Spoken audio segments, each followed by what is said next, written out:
শুভ সন্ধ্যা বন্ধুরা। Public service commission West Bengal একটা ঐতিহাসিক পদক্ষেপের মাধ্যমে এটা যেমন ঘোষণা করেছে যে WBCS 2023 প্রিলিমিনারি পরীক্ষার রেজাল্টের ক্ষেত্রে প্রত্যেক পরীক্ষার্থী তাদের নম্বর এবং স্ক্যান্ড ওএমআর কপি দেখতে পাবে। খুব স্বাভাবিকভাবেই পরীক্ষার্থীরা যেহেতু সময় দেওয়া হয়েছে 21শে অগস্ট পর্যন্ত, পাবলিক সার্ভিস কমিশনের ওয়েবসাইটে গিয়ে তারা চেষ্টা করছে ওএমআর কপি দেখার। কিন্তু খুব দুর্ভাগ্যের ব্যাপার সেটা হচ্ছে অনেক পরীক্ষার্থীর কাছে ওএমআর কপি দেখার যে সুযোগ সেটা তারা অ্যাক্সেস করতে পারছে না। বহু পরীক্ষার্থী আমাকে ব্যক্তিগতভাবে মেসেজ করে জানিয়েছেন, ইমেল করে জানিয়েছেন, ঠিক আছে, যে তারা ওএমআর স্ক্যান কপি দেখাই যাচ্ছে না। সবাই যে দেখতে পাননি তা না, অনেকে দেখতে পেয়েছেন, কিন্তু এরকম অনেক পরীক্ষার্থী রয়েছেন যারা এই স্ক্যান যে কপিটা সেটা দেখতে পাচ্ছেন না। এখন একজন পরীক্ষার্থী তার পরীক্ষা দেওয়ার পর কোথায় কোথায় ভুল করলেন সেটা তিনি তার নম্বরের মাধ্যমে যতটা না ভালো বুঝতে পারবেন, কারণ মার্কসটা অনেকে দেখতে পাচ্ছেন, কিন্তু তার থেকেও অনেক ভালো বুঝতে পারবেন যদি তিনি ওএমআর কপিটা পান।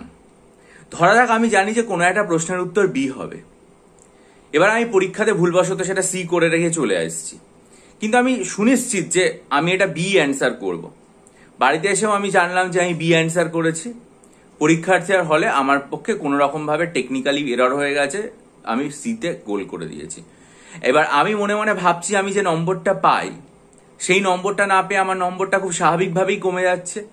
এবার আমার মনের মধ্যে একটা কনফিউশন জন্মাচ্ছে, তাহলে আমি তো এত পাওয়ার কথা আশা করেছিলাম কিন্তু সেটা তো পাচ্ছি না, আমার নম্বরটা কেন কম হলো, কেন আমি কাট অফ ক্রস করলাম না, আমার তো এটা হওয়া উচিত না।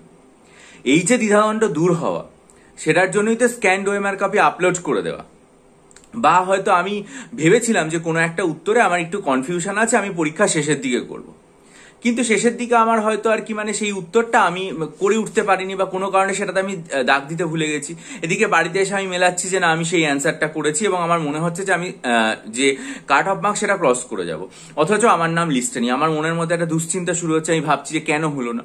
এই যে দ্বিধা, এই যে আশঙ্কা, সেগুলো দূর করার জন্যই কিন্তু এই স্ক্যান্ড ওএমআর কপিটা দিয়ে দেওয়া, এটাই আসল উদ্দেশ্য, যে আমাদের মনের মধ্যে যে দ্বিধাদ্বন্দ্ব চলছে সেটা পুরো নিরসন হয়ে যায়। কিন্তু ওয়েবসাইটের ওপর এতটাই চাপ পড়ছে যে বহু পরীক্ষার্থী যারা যাচ্ছেন ওয়েবসাইটে, ঢোকার চেষ্টা করছেন সেখানে ওএমআর কপির জায়গায়, কিন্তু সেখানে ওএমআর দেখতে পাচ্ছে না, বা কেউ হয়তো ওএমআর এর যে জায়গাটা যেখানে ক্লিক করে ওএমআর এ যাবেন সেটাই তাদের সামনে খুলছে না। অনেকে মোজিলা ফায়ারফক্স থেকে চেষ্টা করেছেন, ওপেন হচ্ছে না। অনেকে রাত্রের দিকে হয়তো কি অনেকটা রাতে চেষ্টা করছেন, বা খুব ভোরে উঠে চেষ্টা করলে হয়তো পাওয়া যাচ্ছে, সারাদিনও চেষ্টা করে পাওয়া যাচ্ছে না। এইটা অনেক পরীক্ষার্থীর ক্ষেত্রে প্রচন্ড একটা আর কি অসুবিধা তৈরি করছে। তাই পাবলিক সার্ভিস কমিশনের সংশ্লিষ্ট যারা কর্তৃপক্ষ আছেন, যারা পরীক্ষার্থীদের অসুবিধা দূর করার জন্য এরকম একটা ঐতিহাসিক এবং খুব গুরুত্বপূর্ণ পজিটিভ স্টেপ বলা যায়, একটা খুব ইতিবাচক পদক্ষেপ গ্রহণ করেছেন, তারা এই ব্যাপারটা দেখুন যে উদ্বিগ্ন যে সমস্ত পরীক্ষার্থীরা রয়েছেন তারা যাতে প্রত্যেকে তাদের ওয়েবসাইটে গিয়ে তাদের ওএমআর স্ক্যান কপি যেটা সেটা চেক করতে পারে। কারণ অনেকেই বলছেন তারা বারবার রিফ্রেশ পর্যন্ত করছেন কিন্তু কিছুতেই আর কি সেই জায়গাটাতে যাওয়া যাচ্ছে না।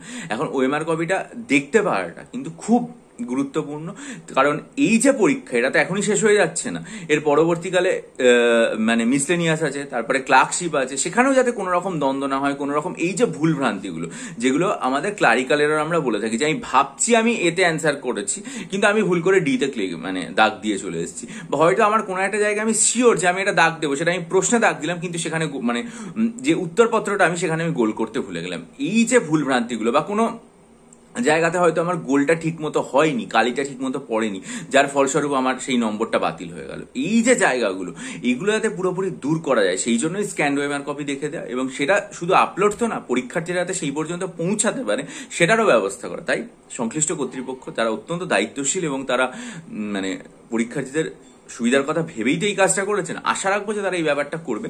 21শে আগস্ট পর্যন্ত সময় আছে, এখনো 10-11 দিন সময় আছে। তারা যাতে এই ব্যাপারটা দ্রুত ঠিক করে দেন, যাতে পরীক্ষার্থীরা তাদের সুবিধা মতো এখানে প্রবেশ করে দেখতে পারে, সেটা অনেক কিছু ভালো হয়। আশা করি অনেক পরীক্ষার্থীরা এই সমস্যাটা পেরিয়ে উঠেছেন, যারা পেরিয়ে উঠেছেন তারা পেরিয়ে দেখতে পেয়েছেন কিনা, বা কত মার্কস তারা পেয়েছেন, তাদের সমস্যা দূরীভূত হয়েছে কিনা, তারা এই ভিডিওর নিচে কমেন্ট করে জানান। আর আশা করি যে অনেকে ভবিষ্যতে পাবেন ধীরে ধীরে, সমস্যা হয়তো 2-1 দিনের মধ্যে কেটে যাবে, তারপরে তারা নিশ্চয়ই পাবেন। এই আশা নিয়ে আজকে ভিডিও শেষ করছি। আর একটা কথা বলার, সেটা হচ্ছে যে WBCS 2023-এর মেন পরীক্ষা আছে আগামী সপ্তাহ থেকে। তার জন্য আমি এখনো পর্যন্ত প্রায় 150-200 স্টাডি মেটেরিয়াল তৈরি করেছি, যেগুলো আমি আমার অনলাইন ব্যাচে বিগত 11 মাস ধরে দিয়ে এসেছি। সেটা অনেকেই আমার কাছে নিয়েছেন এবং নিতে চাইছেন, তার জন্য আমি আমার চ্যানেলে ভিডিও আপলোড করেছিলাম 4 আগস্ট। আপনারা যদি আগ্রহী হন তাহলে 4 আগস্টের ভিডিওটা খুব মনোযোগ দিয়ে দেখে আমার সাথে ইমেলের মাধ্যমে যোগাযোগ করবেন। আর মিসলেনিয়াস আর ক্লার্কশিপের মক টেস্ট নিতে চাইলে 26শে মার্চের ভিডিওটা মনোযোগ দিয়ে দেখে আমার সাথে ইমেলের মাধ্যমে যোগাযোগ করুন। ভালো থাকুন, বিজয়ী হন, সফল হন। চ্যানেলটা সাবস্ক্রাইব করে বেল আইকন প্রেস করে দিন, ভিডিওটা লাইক করে বন্ধুদের মাঝে ছড়িয়ে দিন। ভালো থাকবেন।